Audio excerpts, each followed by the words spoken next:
Salutations à toutes et tous. Aujourd'hui, on se retrouve pour parler d'une série qui fait un sacré carton en ce moment sur Netflix, sortie le 1er août, qui s'appelle Meurtre mode d'emploi, ou le titre original Good Girls Guide to Murder.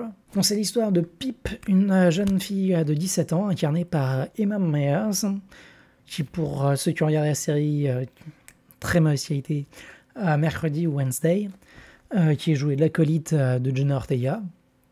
Et bien là, elle a le rôle principal, et donc elle incarne une jeune fille de 17 ans qui, pour les 5 ans de la commémoration de la disparition et mort probable de la jeune Andy, donc la ville est en pleine commémoration des 5 ans de sa disparition. Et ben, à l'époque, la police avait conclu que c'était son petit ami de l'époque, Saul, d'origine indienne, qui avait avoué avoir commis le meurtre et qui, le lendemain de son arrestation, s'était donné la mort. Sauf que du coup, Pip, elle connaissait un peu le fameux Saul, qui était a priori quelqu'un de tout à fait sympathique et très aimant. Et donc, pour sa part, elle était un peu secouée et choquée de se dire que c'était lui le meurtrier. Et puis finalement, au bout de 5 ans, elle s'est dit, voilà, je vais essayer pour mon projet de fin de lycée, je vais mener ma propre enquête et je vais essayer de voir si effectivement c'est réellement lui le meurtrier ou si la justice a peut-être mal fait son travail, hein, ça peut arriver. Mais du coup, déjà, doublement, déjà d'une part, un peu remuer le couteau dans la plaie de cette disparition probablement morte. Déjà, ça va un peu faire revivre des souvenirs pas très heureux pour les amis et proches. Et puis pour la police aussi de son côté, merci bien quoi. Une petite gamine qui vient un peu l'air de rien dire je viens là juste, je fais mon enquête, mais peut-être que vous avez mal fait votre travail quoi. Hein, ah oui, d'accord, dis donc. Sympa.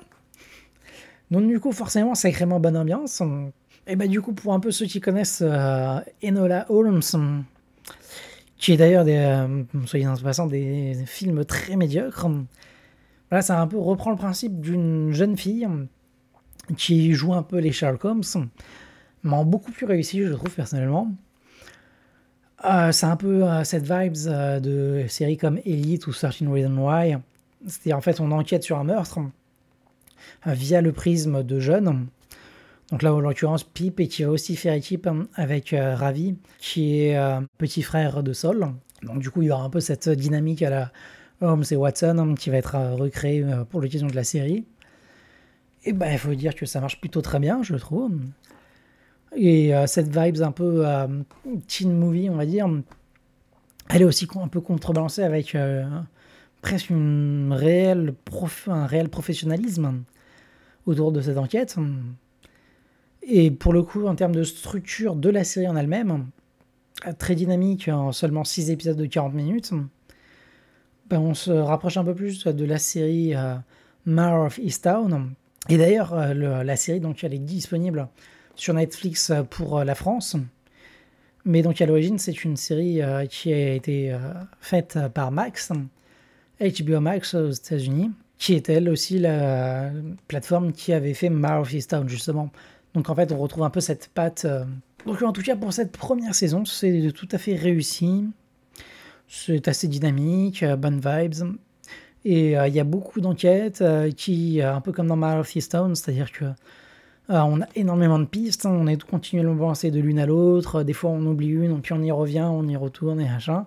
Et en fait, au final, toutes les pistes sont plus ou moins bonnes, mais qu'en fait, il faut à la fin assembler toutes les pièces du puzzle pour comprendre le dénouement de tout ça dans sa globalité. Et donc au final, c'est un récit très bien construit, je trouve. En espérant que ça ne nous fasse pas un coup à la Elite ou 13 Reasons Why, justement, où donc on partait sur de très bonnes bases, et derrière, comme du coup là c'est en fait tiré du premier roman de Holly Jackson, il y a ce risque que derrière, peut-être que les autres romans, je les ai pas lus, sont de moins bonne qualité, et que derrière, on part sur presque une auto-parodie et que ça finisse à perdre en intérêt, mais en tout cas, on part sur des bonnes bases, les personnages sont sympathiques, à voir ce que ça va donner. Donc pour l'instant, ça a fait un excellent démarrage. Donc comme en plus derrière, il y a les 2 autres romans plus une nouvelle pour continuer, on va pas tomber de notre chaise quand la saison 2 va être annoncée, quoi. Puis vu que ça a l'air assez simple en termes de budget, que c'est une petite ville américaine, enfin petite ville britannique, hein, en termes de décor ou quoi, c'est facilement moyen de faire ça une par an, quoi. Petite série de l'été. Donc voilà, si vous avez une après-midi ou un petit week-end à passer, je vous conseille vivement cette série Meurtre en mode d'emploi pour son titre français. Et bah donc voilà, continuez de vous cultiver, de lire, de regarder des films, des séries. Et ne restez pas inactifs, soyez proactifs et jouez aussi. C'était Extrême Nécessité. À bientôt.